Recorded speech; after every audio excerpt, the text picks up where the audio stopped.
अगर आप दिसंबर 2024 में एग्जाम्स देने वाले हैं तो here's a complete checklist that will help you to clear your exams.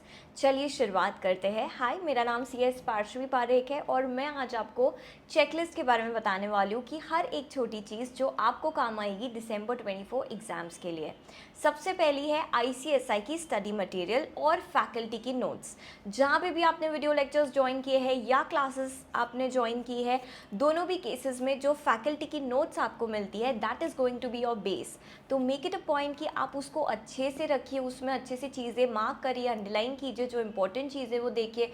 अगर आपको कुछ ऐसी चीज़ें लगती है तो खुद की नोट्स बना के उसमें आप पेस्ट कर सकते हैं।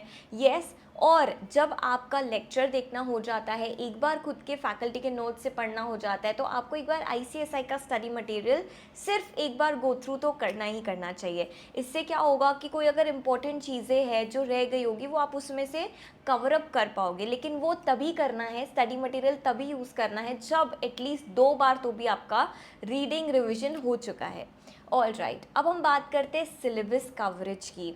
यू गाइज, यहाँ पर आप कैसे आपका सिलेबस कवर करते हैं, because you all know that the syllabus of CS Executive and CS Professional is vast, and I mean vast, इतना बड़ा सिलेबस है कि क्या बताऊँ।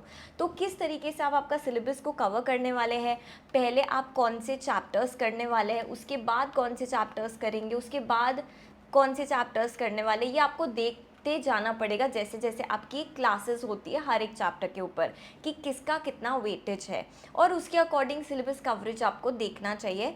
नहीं तो भी 80% सिलेबस तो आपका कवर हो ही जाना चाहिए। इससे उस तरीके से आपको प्लान करना है। रिवीजन नोट्स, अगर आप खुद से रिवीजन करते हैं तो आप उसकी नोट्स भी बना सकते हैं, क्विक नोट्स भी बना सकते हैं, सो दैट एग्ज़ाम के पहले, क्योंकि ज़्यादा लोगों को टाइम नहीं मिलता है रिवाइज करने के लिए, तो आपको अगर आपकी नोट्स कॉम्पैक्ट रहेगी तो रिवीजन के लिए प्रॉपर नोट्स रहेगी और आपका टाइम भी सेव होगा। Study schedule, you guys, this is the correct time कि आप आपका एक स्टडी रूटीन बना लीजिए, एक स्टडी स्केड्यूल बना लीजिए कि आप कितने मंथ्स में ग्रुप 1 करने वाले हैं, कितने मंथ्स में ग्रुप 2 करने वाले हैं, कब आपका टेस्ट का स्केड्यूल रहेगा, कब आपका सेल्फ स्टडी के लिए टाइम रहेगा। अगर आप सिर्फ और सिर्फ सेल्फ स्टडी कर रहे हैं तो किस तरीके से प्लान करने वाले हैं। Make your own study schedule. इसका मतलब ये नहीं है कि मैं ऐसे लिखूँ 2 से 4 मैं टैक्स पढ़ूंगी, 4 से 5 कंपनी लॉ करूँगी, नहीं। आपको आपका स्टडी स्केड्यूल उस हिसाब से बनाना है कि सपोज़ आपके पास स्पेयर में 5 आवर्स है, तो 5 आवर्स का आपका हर दिन का क्या टारगेट रहेगा। आप कंपनी लॉ का चैप्टर 1 कंप्लीट करने वाले हैं, आप ये पढ़ाई करने वाले हैं, वो पढ़ाई करने वाले हैं, तो it should be target based study schedule. उसके बाद और एक चेकलिस्ट में जो पॉइंट आता है that is revision plan. You guys, आपके पास एटलीस्ट 1 मंथ एग्ज़ाम से पहले होना चाहिए जिसमें आप सिर्फ और सिर्फ रिवीजन पे ही ध्यान दें, तब कोई क्लासेस नहीं, कोई वीडियो लेक्चर्स नहीं। तो आपको आपका जो टाइम है वो इस तरीके से अलॉट करना पड़ेगा, जैसे जैसे अभी क्लासेस चल रही उसके साथ साथ ही अगर आप पढ़ लेते हैं तो रिविज़न करते टाइम आपको काफ़ी आसानी होगी और आपके पास ज़्यादा समय होगा रिविज़न करने के लिए, क्योंकि आपको पता है syllabus retention is more important.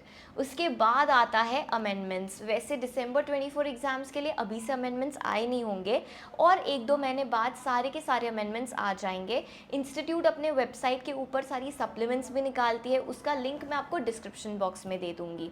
उसके साथ ही और एक जो चेकलिस्ट का सबसे इम्पोर्टेंट पॉइंट है that is giving tests. You guys, CS executive और CS प्रोफेशनल के लिए it is extremely important that we keep a track and give tests. हमें बस रिवीजन कर लिया तो ख़त्म नहीं हो जाती है बात, क्योंकि हमें कितना याद है वो भी इम्पॉर्टेंट है।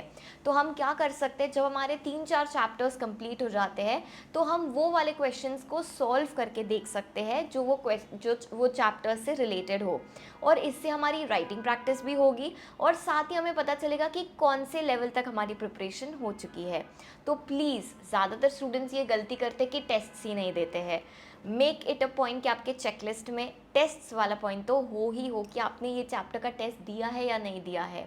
सो अगर मैं शॉर्ट में आपको बताऊँ तो दिसंबर 24 एग्ज़ाम्स के लिए हमें क्या क्या चीज़ें लगेगी। सबसे पहले तो हमारी नोट्स हमें डिसाइड कर लेना पड़ेगा कि किस नोट्स से हम पढ़ने वाले हैं। रिवीजन नोट्स जब हम रिवाइज़ करते तब साथ साथ में बनाना है, खुद का स्टडी शेड्यूल बनाना है। अभी से जो आप आदत डालोगे आगे चल के वही आपको हेल्प करने वाला है। खुद का रिवीजन प्लान के लिए एटलीस्ट 1 मंथ का टाइम रहे आपके पास, उस हिसाब से अभी की पढ़ाई आपकी होनी चाहिए, अभी का स्टडी शेड्यूल आपका होना चाहिए। अमेंडमेंट्स तो अभी 1-2 महीने में आएंगे ही, और make provision for tests and writing practice. All right, I hope that this video was useful to you. Follow for more. Bye bye, take care, outro, and do let me know in the comment section अगर आपको कोई भी questions है या फिर अगर आपकी कोई request है जिस पे मैं video बनाऊँ. outro.